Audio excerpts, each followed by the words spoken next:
Caddis Maximus here, this time with the review of the First Alert SA320CN dual sensor, both ionization and photoelectric smart smoke alarm. This is the latest generation. These types of dual sensor alarms have been around for at least 10 years.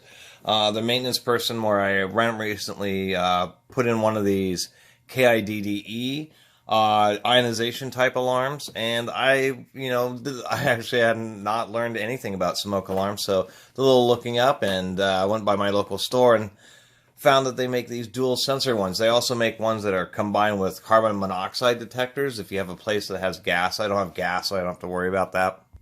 But I really like the idea of the multiple sensor technology. The difference between ionization and photoelectric is the types of fires. If you have a quick, intense fire, it won't generate that much soot. And so the particles are going to be very small, and they're going to be pretty fast moving. And ionization works well for detecting that. But for some reason, ionization does not work as well for a smoldering or real smoky fire that may be slower moving and generates larger particle sizes. So the photoelectric does better with those types of fires. So I like the idea of actually having both of them.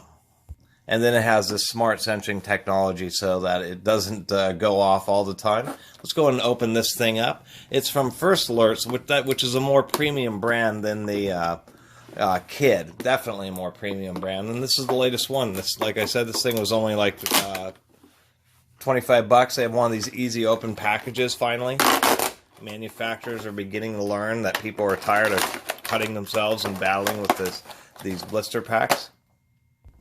Most smoke alarms, they advise to replace them after 10 years, and so that's definitely a good idea. We have our photo and ion smoke alarm. We have our little mount, the whole alarm pre-installed on its bracket. If we can get it out of the packaging here.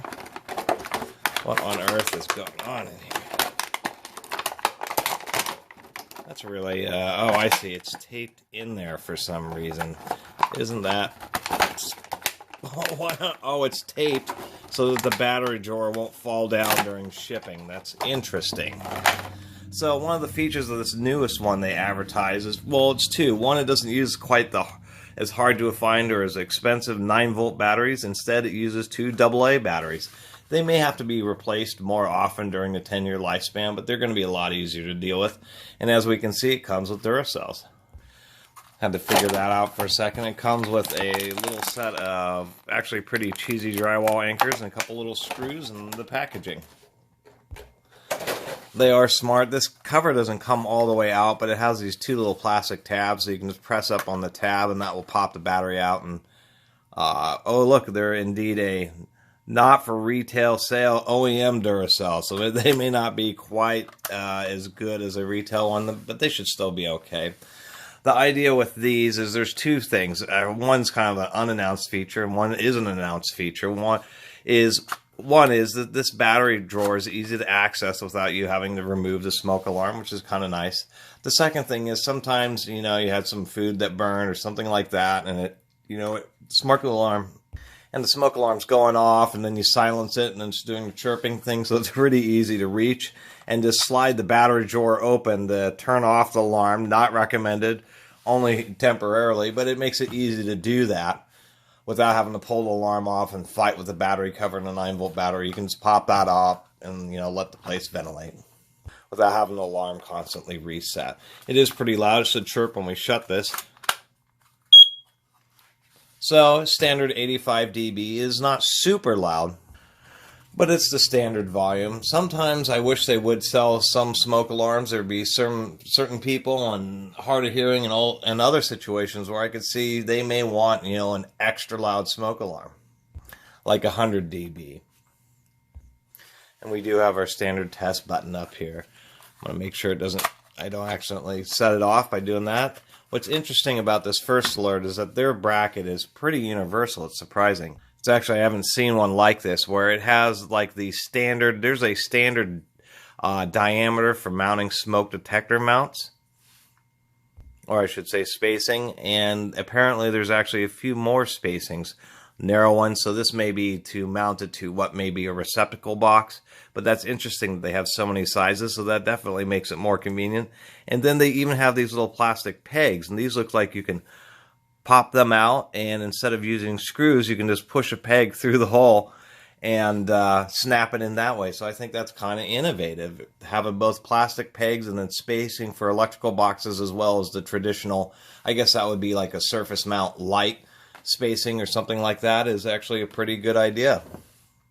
And one of the things I remember about First Alerts being a little bit better is they just put a little bit more time and effort into their products. This definitely feels more solid. That KIDDE or KIDDE one, this one here really felt just as cheap as you could get. This thing, surprisingly enough, actually has some weight to it. They do glue it together, so you can't really take it apart, but we can see like the metal can for the ionization detection.